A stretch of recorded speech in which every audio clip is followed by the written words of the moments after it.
because we have dumbed down the gospel, because we're not preaching the true gospel, and we are using carnal means to attract people. If you use carnal means to attract men, you're going to attract carnal men.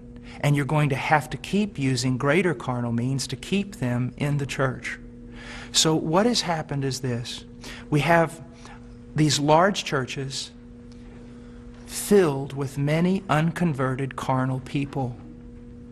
But in those churches, we also have this small group of people that honestly want Christ. And they honestly want His Word, and they honestly want to be transformed. They don't need anything else. All they need is true worship of the true God and Scripture being preached to them and lived out before them. That's what they want. Now, I want to tell you the great sin of the American pastor. And this has got me in a lot of trouble, but it's true.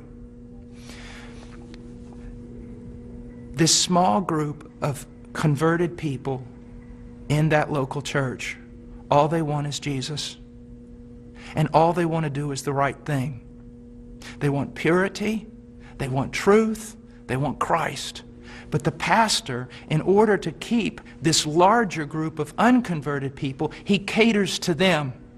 So while he is feeding these carnal men and women with carnal things, he is letting the sheep of God starve to death, and he is going to stand before God one day in judgment. Listen, brother, if my wife was going grocery shopping, and when she was going out to her car, some men assailed her, attacked her brutally, and you walked by, and you did not want to get involved because you didn't want to cause trouble, you didn't want to put yourself in harm's way, you just wanted everything to go smooth. After all that was done, I would look for those men to deal with them. But I want you to know this, I'd look for you too.